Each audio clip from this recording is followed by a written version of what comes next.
Real life Iron Man, risk taker, innovator and one of the most adventurous businessman, Elon Musk के बारे में आज हम बात करेंगे और इनकी लाइफ के कुछ पागलपन भरे किस्से आपके साथ शेयर करेंगे जो कि यकीनन आपका दिमाग हिला देंगे। बस आखिरी लाइन तक सुनना, एक भी सेकंड आपका वेस्ट नहीं जाएगा। So let's start with the journey of world famous business personality Elon Musk. किसी भी नॉर्मल इंसान को कंप्यूटर प्रोग्रामिंग सीखने के लिए 6 महीने लगते हैं, पर इस बंदे में बचपन से ही कुछ खास बात थी।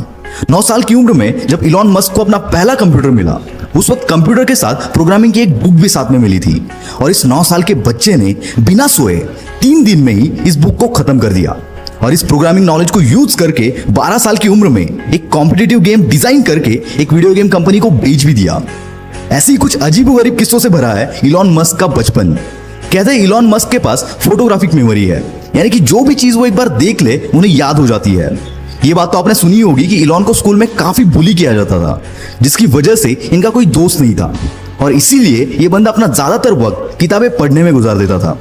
इलॉन के भाई बताते हैं कि इलॉन 7-8 साल की उम्र से दिन के 15-15 घंटे पढ़ते थे। अभी आपको थोड़ा फनी लगेगा, पर यह एक्चुअल किस्सा है। बचपन में किसी से भी बात करते करते ये बंदा अपनी सोच में गुम हो जाता था। इसकी वजह से शुरुआत में इनके पेरेंट्स को लगा कि इलॉन ठीक से सुन नहीं पा रहे और इसीलिए इनके कान का ऑपरेशन भी करवाया गया, पर ऑपरेशन के बाद भी कुछ फर्क नहीं पड़ा। और फिर उनको पता चला कि इनका फोकस लेवल इतना ज्यादा है कि अगर ये कुछ सोच रहे होते हैं तो उन्हें आसपास की आवाजें तक सुनाई नहीं देती। वैसे तो इलॉन बचपन से ही इनोवेटिव होने के साथ साथ बिजनेस माइंडेड भी थे, वरना कौन सा 12 साल का बच्चा खुद का प्रोडक्ट बनाकर कंपनीज को बेचने की सोचता है। 17 साल की उम्र में इलॉन पेंसिल्वेनिया यूनिवर्सिटी में एडमिशन लेकर कनाडा शिफ्ट हो गए और वहां उनके कुछ दोस्त भी बने। उनके क्लासमेट्स को वाइल्ड पार्टीज का बहुत शौक था, पर एज रेस्ट्रिक्शन के चलते वो पार्टीज को अटेंड नहीं कर पाते थे। इस पर इलॉन और उनके फ्रेंड ने मिलकर एक जुगाड़ लगाया। उन्होंने एक ऐसा घर रेंट पर कर लिया जहां पर वो वाइल्ड पार्टीज अरेंज कर सकते थे और पार्टी में पर पर्सन $5 की एंट्री फीस चार्ज करते थे। इससे इनकी पॉकेट मनी और रेंट दोनों निकल जाता था। कॉलेज खत्म होने के बाद 1994 में अपने भाई के साथ मिलकर इलॉन मस्क ने अपना पहला स्टार्टअप Zip2 लॉन्च कर दिया।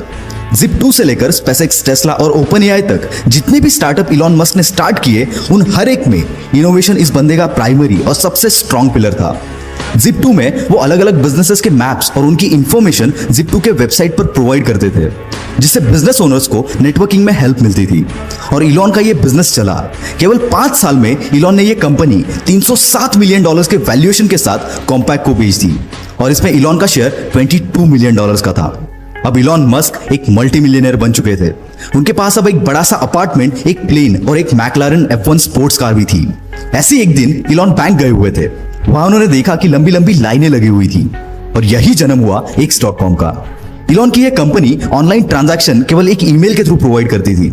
शुरुआत में तो लोग भरोसा करने के लिए कतराते थे, पर बाद में रैपिडली इनकी अच्छी खासी ग्रोथ हुई और आगे चलकर X.com पेपाल बनी। 2002 में eBay ने पेपाल को $1.5 बिलियन के वैल्यूएशन के साथ खरीद लिया।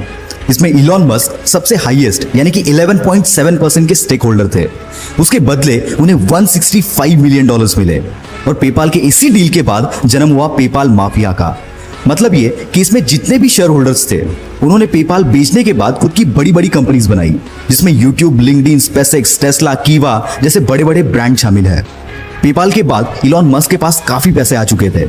अब उन्हें पूरा करना था अपना स्पेस ट्रैवल का सपना, इसलिए रॉकेट खरीदने के लिए यह बंदा रशिया चला गया। वहां रॉकेट का नॉन निगोशिएबल $8 मिलियन का प्राइस सुनकर यह बंदा खाली हाथ वापस चला आया, पर आते टाइम अपने साथ एक जज्बा लेकर आया कि अब रॉकेट तो मैं खुद बनाऊंगा।